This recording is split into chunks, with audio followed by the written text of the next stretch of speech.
Hello everyone, welcome to the Zakynthos podcast.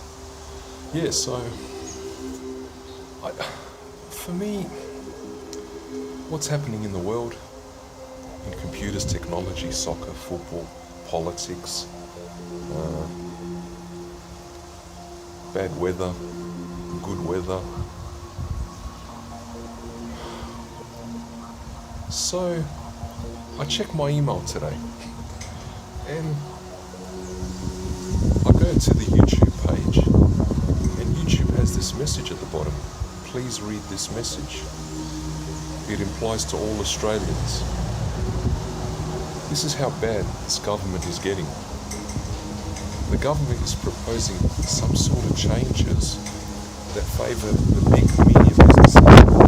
And Harold, you might have seen the link that I sent in Messenger. I read it, and I didn't laugh. I a little bit cried. And at first I thought, is it the net neutrality law? You're probably asking, what is the net neutrality law? The internet is supposed to be free for everyone. All internet service providers have access the same. Not will give favoritism to Optus and everybody else has to pay extra $20 per month or whatever. This is different though. It's got something to do with advertising. It looks like the government, they're not happy with the Google and Facebook because of all the clicks and the revenue. And I think the government, the Liberal government, want their piece of the pie. Now, the problem is, it's a double-edged sword. Okay, they want their piece of the pie, but we want our YouTube unfettered, untouched. Leave it alone. Leave YouTube alone. And I'm talking to you, Liberal government. The people in Canberra, leave it alone. Leave Google alone. Enough with the bashing. And there's this thing, Dion may understand where I'm coming from as well. This bashing of Google and Facebook and YouTube. To all the Liberal heads in the government in Canberra, do you think your wives don't use Facebook? Yeah, bulk. So, I read the letter and I can't understand it. It's like you need a degree in journalism or you need a degree in marketing or something. But from what I understood, and I prayed this isn't true, and Google said at the end of the letter, we're going to try to fight this. They believe they have some sort of chance, but you know, Scott Morrison, you've outdone yourself. This can't be you. It's just money hungry. What the letter basically says is they're going to give priority to the big media business, and it's written in that letter 3 or 4 times. The big media business, the media conglomerates. What does that mean? Is it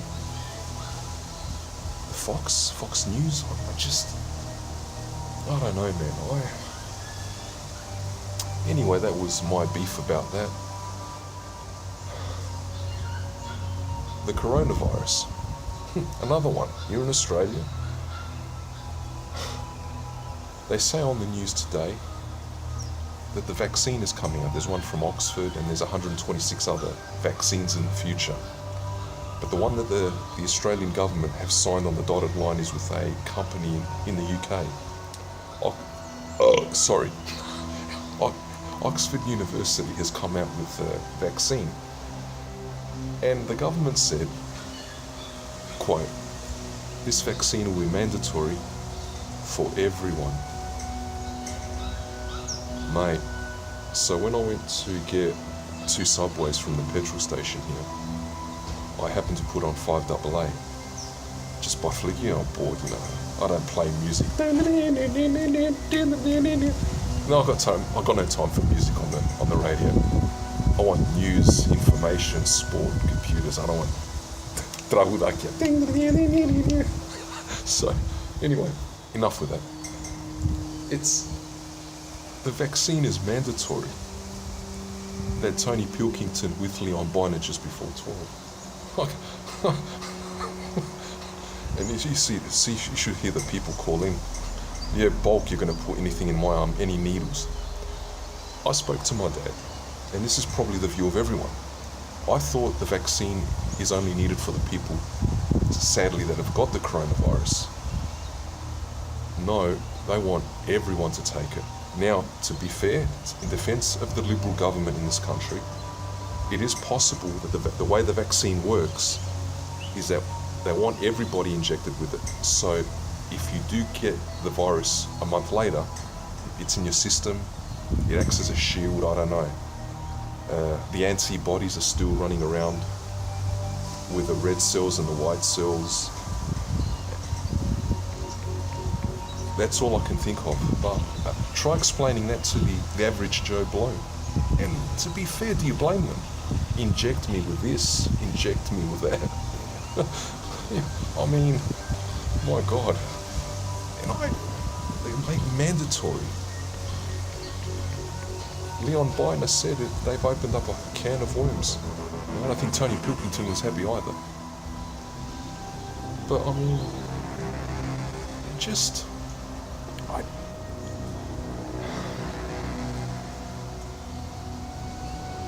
it's hard for me, I find it very hard to believe there's a vaccine. They had a doctor on 5AA 2-3 months ago speaking to Stephen Rowe and Mark Leakley, and he said categorically, and I quote, end of next year. And I've heard that from 3 or 4 different sources. And I know Dion's heard the same thing. By the end of next year. And this doctor, worked in sports science. He said, even if they come out with a vaccine, which they will, he said it too, you got to mass produce it. Yes, so I mean, yeah. I'm waiting to go for a jog afterwards. Up and down Days Road. Just this. Anyway, yeah, I mean, we all need the exercise, so that's good. Yeah, so the vaccine comes, good on you. The frightening part was, and I'm glad, I was watching the ABC, got channel 20 and 24. So I watched channel 20. And they had 4 corners Monday night, and so they're talking about the cases in Victoria. 400 dropped to 300, dropped to today 250. There are 3 hotels in Victoria. If you saw how dirty these hotels are, mate, one woman said it was so dirty. Not even, there are rental places 10 times cleaner than this. They brought in security. The security firms, 3 different security firms, to make sure that the people stayed quarantined in the hotel. The thing about the security, they didn't have training in this area. The security firms would outsource to other agents, outsourcing again. To me, when one outsources to the next, it's not professionalism. Maybe that's how the modern industry works, but no. And so Daniel Andrews was criticised 2 or 3 weeks ago. You're supposed to have the Victorian police do all that stuff, but he decided to get security. Maybe, there's a particular reason you want security over police, fair enough. They interviewed the security guy, made mask, voice covered, mate, you didn't recognise him. For fear of losing his job, mate, he spilled his guts. He saw how atrocious the conditions were in there. And of course, the security people, one of them got infected. He caught the corona. And to this day, they say that 90% of the coronaviruses in Victoria are from one of these 3 hotels. I'll say it and I'll say it again. When the Black Lives Matter thing hit, they did mass protests in Queensland, they did a mass protest in Sydney, and they did one in Melbourne, and they did one in Adelaide. And you had, the Aboriginals saying, oh, no, our brothers this, our brothers that. No. You're not the same. African Americans are not the same as Aboriginals here. Please, don't insult me. It's a totally different race, totally different ideology. Please. And I know I can't flack for this, but I couldn't give two continentals, mate. And so, they did the Black Lives Matter protest here. Here they did it in Melbourne, and I knew. And to be fair, Scott Morrison, the Prime Minister, said, please, don't do the protest, because if one person has it, it'll spread. But nah, 5,000 walking through the streets, la la la la, blah blah blah blah. I'm black, you're white, you're green, I'm red, you're blue. And someone caught it. From then, one person in Victoria caught it, then the second wave started. And I don't like how they call it wave, the second wave. It reminds me of a science fiction film where the aliens have come to invade, we repelled them to Mars or Venus, and they've come back in the second wave, the third wave. It's going to happen here. We're going to have the second, the third, the fourth wave. You only have to Google YouTube to find these movies. Before you know it, you see creatures, tall creatures walking past you, telling me to go back inside, quarantine. We run the show. Rise up for freedom against the tyranny, you know. And so when the Black Lives Matter, one person caught it, then 3 people catch it, then 9, then 27, and you have that logarithmic ratio. In Sydney, it's spreading. And just for me,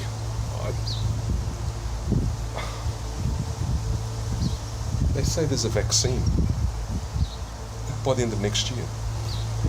But when I watched Footy Classified, and I heard 5AA yesterday, next year, calendar year 2021, there ain't going to be full crowds. You're not going to see 50, 60,000 at a ground. The maximum you see at any ground in Australia is 20,000. Today, there was this woman there I was seeing, and I said to her about, I don't watch soccer anymore. And I told her the reason I don't, because there's no crowds. They showed soccer, and it's like an internal troll game. And you see the players, they score a goal and they're celebrating, they're excited. There's just no one there. And in Spain, they have these, it's not even cardboard cutouts. It's, at least with the computer games in FIFA, they make a more believable crowd in a computer game. But in Spain, it's horrific. It's like, it's on the seats. In England, it's dead. In Germany made it, and to be fair to the AFL, they followed Germany made a proper thing. When it comes to coronavirus with regards to the games, they do the sound effects. The AFL, yeah, not bad. Soccer, that's why for me, now with high-speed broadband with NBN, mate, we've got NBN, we're laughing. See how many times I've kicked the ball into the back of the net. You're kidding me, mate. There's programming to do, there's Visual Studio, there's internet relay chat, there's torrent, you name it. Forget it, it's endless. And yeah,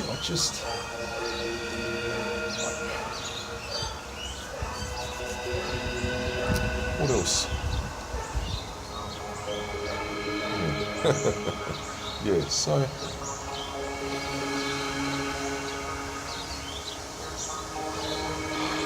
take a breather. What else can I talk about? Yeah, another topic of discussion. And this is very depth in terms of technology. Everybody's angry at Apple. I don't know if you've gone to the iTunes store. I never liked it. I went there years ago. And I don't like how the iTunes, I don't like the iPhone. Ever since I got the Android phone, thanks Dion, that Android phone, mate, it's beautiful. The way it sets up your news, they're just beautiful. It's Google, it's Android, it's just... How can you criticize Google when it looks like Google and Android have that marriage, that partnership that just works beautifully? Apple is its own closed ecosphere. So I'm watching the 3 girls from the What's Good games there, from America, Los Angeles. And they said Apple is worth in the trillions. They're the second largest company in the world. That's nothing new.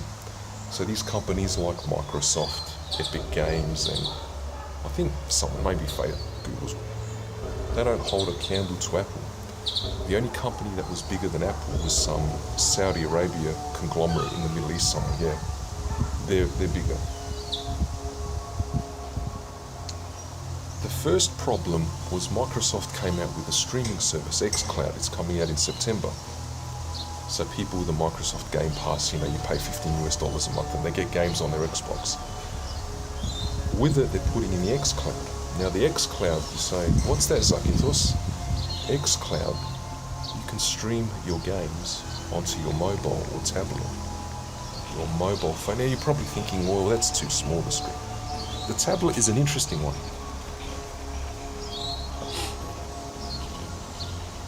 The problem is, it looks like xCloud won't be on Apple, won't be on iTunes. It'll be on the Android, won't be on iTunes, because Apple have their own set of rules. And the three girls were saying from What's Good Games in Los Angeles, you have to play by Apple's rules. Apple built their system. If you don't like it, look, fair enough, Apple built their system. The problem now, there are people on all the message boards saying, hey, we want xCloud. You give it to us, Apple, or we go to Android. And you see people, and one guy, quote, he is leaving iPhone to go to Apple. He sent an email to the girl in Los Angeles and told her, Andrea, I'm leaving Apple to go to Android because this Microsoft streaming service will not be implemented on there because Apple want their piece of the pie. And what does it come down to? Money. Like the bad guy in Time Cop. You don't need endorsements, you don't need the press, you don't even need the truth. You need money, money, money, money. That's what you need. And so, that's one case. Epic have Fortnite on Android and on Apple. Guess what? Fortnite's not on Apple. It's not on iTunes anymore. That's right. And Epic Games decided to lower their price of the V-Bucks. Sorry, I started. V-Bucks. V-Bucks is the economy of Fortnite. So you pay $50 to get 20 V-Bucks or something like that. And the V-Bucks are used to buy costumes and this and that for Fortnite. You have the Fortnite Battle Pass. And now this Epic have sent a message to people saying, look, this is what Apple are doing. They're treating all the other developers and whatever like scudder. There's just no other way of saying it. There's just no other way. That's how it is. And even Google as well are not happy with Apple. Apple have such a rigid structure. And so the three girls in America were saying, at least Apple have a proper ecosystem. It might be rigid, but it's to their specification. Android is all over the place. Well, I prefer Android because of Google. Because Google is a search engine. And I've found things on Google. And Google has Google Maps and Google Earth. I don't know what iTunes does. For me, forget it. For me, it'll always be Android. I know that Apple has a massive marketplace, but count me out, sorry. They don't mention the problems that the Apple iPhone had 3 years ago, with on the side, the glass. They don't mention that, do they? Oh, no. Android. So, you have Google, you have Microsoft, you have Epic Games. And for me, it's the one with Epic Games that really, it's one thing for a streaming service, xCloud from Microsoft to not go on Apple, but it's another when you fuck around Epic Games. There's a lot of Fortnite players. Fortnite is big business. We're talking billions of dollars, baby. Billions. And to now, as of 3 days ago, Fortnite is not on Apple anymore, iTunes. Come on, Apple, there must be a brain. You guys have got to cave in. You've got to be a little bit generous. They are so greedy where they, and now there's a lawsuit. And that lawsuit will go for years. That lawsuit ain't going to finish in this year. Not next year. Because Apple want to play hardball. That's my 2 takes on it. What else?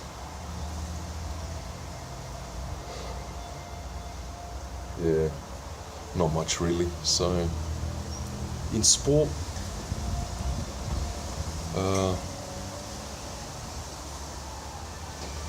the Crows, what a joke.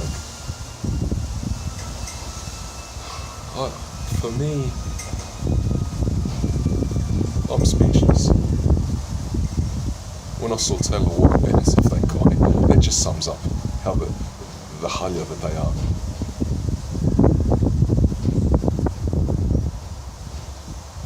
When you have a club, be it an AFL club, a soccer club, and even a basketball club, an NFL club, at the end of 2019, we missed out on the finals, I think, by 3 games. But by then, a quote from Matthew Lloyd from Footy Classified, last August, September, October, the coach, Don Pike, has lost the playing group. Now, the machinations went into effect, and the coach got the sack, which I couldn't believe. But you saw it all over Facebook from the middle of last year. Sack Pike, Pike out, hash Pike out, Pike out, Pike out, Pike out. Yeah, just wait for this guy to pick up the bin. Yeah. Palio, skoro fa Methelis, don't worry, he'll beg for me. Yeah, so. Where's he going? No, stop, right, yeah. So, Pike out, Pike out. At the end, and I remember the press conference clear as mud. Last November, December. Yes, I'm stepping down. My severance pays $300,000. Well, that's another load of bullshit, but anyway, that's for another day. The camp, what happened on the camp this, the camp was bad at the start of 2019. This is for the Adelaide Crows in Australia.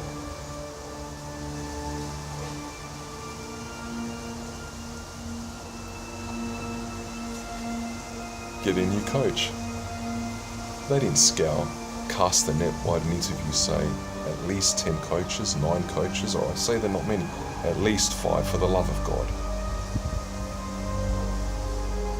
The club, quote, they were quoted as saying, and I'll quote, "We don't want anybody over the age of 35. Oh, we'll just say 40, but I know it's 35. And the reason the club said that, we don't want a coach over the age of 35, is because they don't want dinosaur coaches. That's what they say. Now, what me and Harold say is the club, the Adelaide Crows AFL club, don't want puppet coach. Puppet means we can control him. So, yeah. And this is where my anger lies with the club. It really lies with the club, my anger. Why didn't they scour the net, interview many coaches, and whoever is successful or fits the bill, or whoever they wanted in the end, pick him? The Crows never do this when they sack their coaches or whatever, they're gone for whatever reason. They earmark a coach from 6 months before. They tap him on the shoulder, no one knows about it, they tap him on the shoulder, like Matthew Nixon Sydney, and say, "We want you, shh, don't say anything, shh, don't mention it to anyone, shh." Call him with a mobile phone or the landline, and it's private.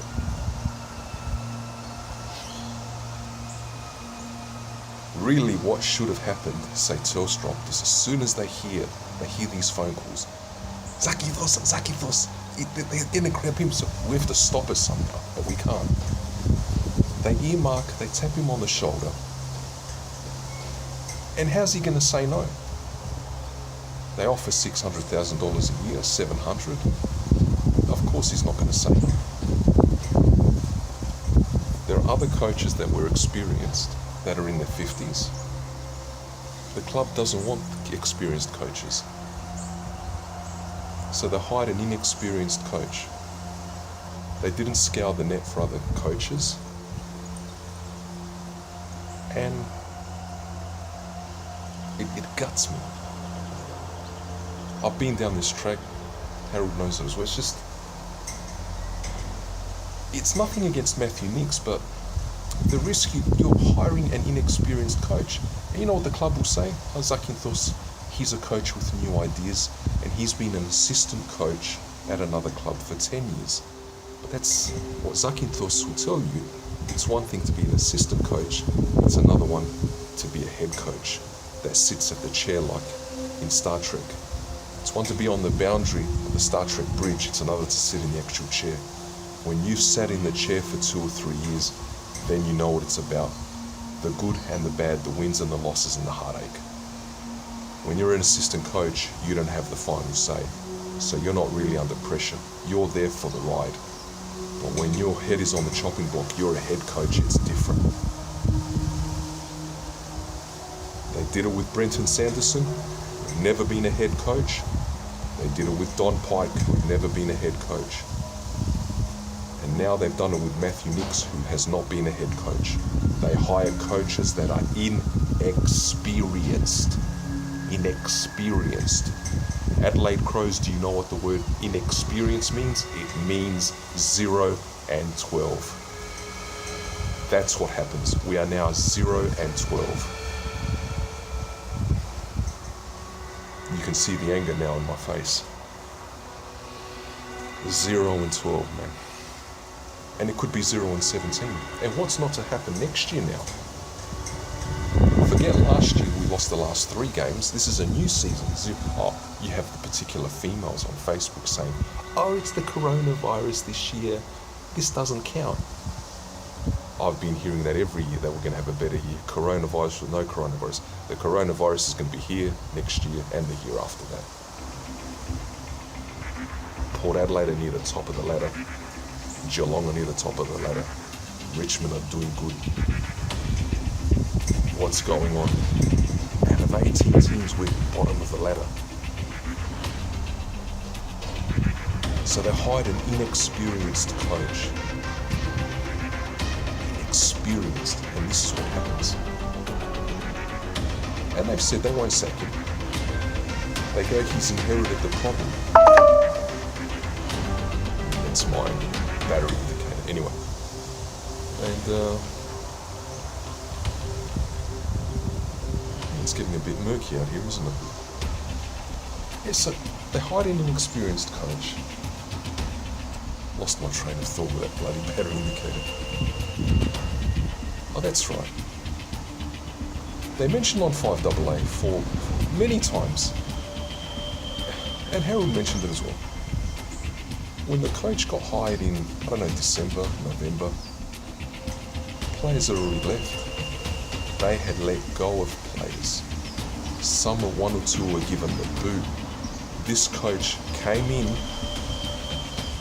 mate, was he even allowed to bring in who he wanted to bring in? And so, I mean,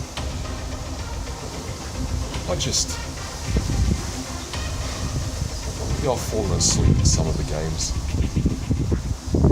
You know, on Facebook, they're pathetic, especially the female supporters. They're shocking.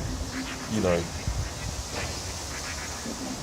Chase Jones, Fisher McAsey, these players, mate, you saw that they're not good enough. We saw that Chase Jones was not good from last year. This Fisher McAsey, mate, the first time I saw him play against Port Adelaide, you've got to be kidding me, man.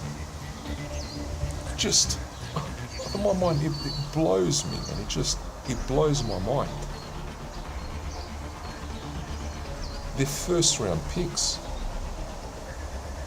These are first round picks. Then the draft is compromised. That's it. And I don't even really understand how the draft works. I've got some idea, but the draft in Australia, in the AFL, is compromised if these 2 boys are from the first round.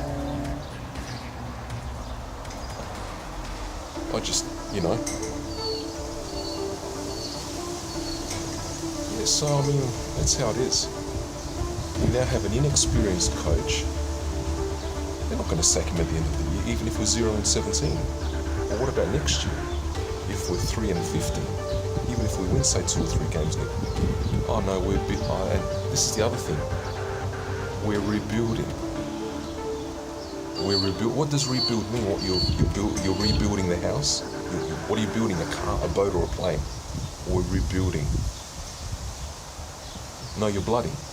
Are you blooding new play? How many? How many players are we blooding? 7 in the same team. 7 youngsters at a time. In Football Manager, and I've played Football Manager. In soccer, you blood maybe 1 or 2 for the year. You don't blood 5, 6, or 7 of them. All of them won't make it. That's not how it works. But you see, they've all left. Another story.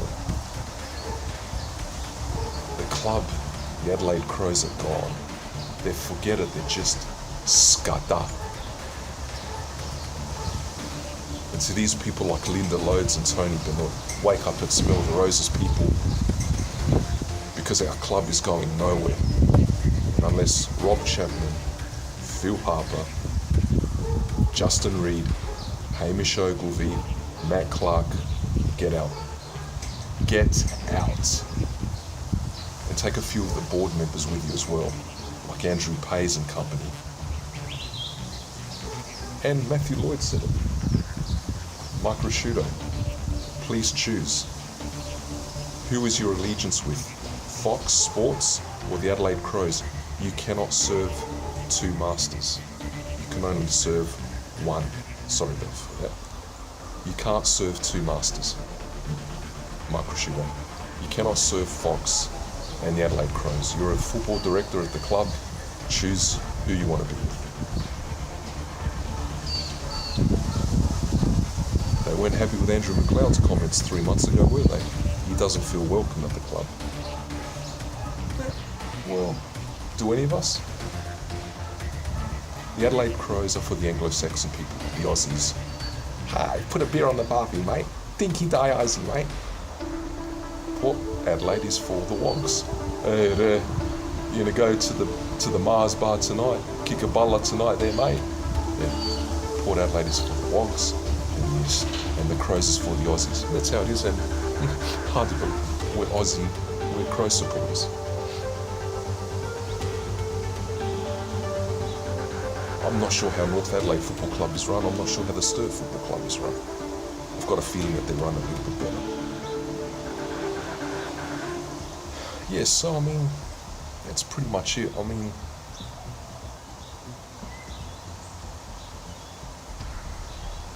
they did a review. The Crows did a review. And they were too scapegoat. The review was done last year, the end of last year, before Matthew Nicks came in. And 2 scapegoats were found, and the coach. Brett Burden, who was a fitness coach, and they blamed him for the camp, and Scott Camperelli, the midfield coach. Well, we have a new midfield coach, and I can tell you now it ain't looking any better. And the coach himself, Don Pike, got the same. So we're 0-12. The chairman, Rob Chapman, never comes out and speaks. Just like Harold said, all the other clubs have got chairmen and they're very vocal. I don't know. And then you got these scruffers. Some of them don't even know what a bala is. They don't even care about sport. They used to go to the gym, don't go anymore, got no time. Oh, I'm in love. Oh, I've got no time. Don't know what a gym is all of a sudden. Used to walk around? No. Yeah, I don't know. Yeah, it's just, where to for the Crows from here? Where to?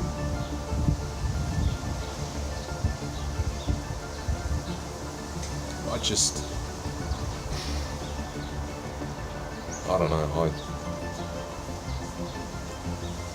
Stephen Rowe was on there. Footy Classified took a clip from Stephen Rowe for Monday morning. He doesn't see a future with Matthew Nicks. He said it. He goes, I can't see Matthew Nicks' system working. We're 12 rounds in and it's not getting any better. They reckon the game against, who did we play? Oh, who did the Crows play? Was it Melbourne? No, Western Bulldogs. That's right.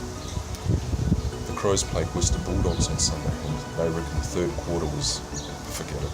But it's nothing new. It's just it's a 4-quarter game, and it's these 15-minute quarters. They're not 20-minute quarters. Imagine if that's the Adelaide Crows play Geelong this weekend. Can you imagine what the score's going to be? I demand those 5 gentlemen, Rob Chapman, Phil Harper, Justin Reid, Hamish Ogilvie, and Matt Clark, you 5 have got to step down. You have to go, resign, step down, write your resignation letters, and just be done with it. Just say you did your best. Your best sadly isn't good enough. Give someone else a go. This thing where we have to wait for Rob Chapman, the chairman, to step down a whole year. Last year he should have stepped down. Once Pike got the sack, he should have gone. I don't want Andrew Fagan, the CEO, to go, but maybe he has to go as well. You know, Mark Bickley criticised him because he comes from a rugby background. Yeah, well, when he was hired, no one gave it 2 hoots what background he was from. He was from Dota or League of Legends, let alone a rugby background. So, yeah, that's the thing. And I just... yeah. Please step down, guys, for the good of the club. So we can enjoy our football again in Adelaide, in Australia. We want to enjoy watching the Crows again, not loss after loss after loss. 12 losses in a row, really. And you guys got rid of Brett Burton and Marty Matner. Really? No. Gotta go. You guys have to go. Bye-bye, everyone. Sakin Tosal.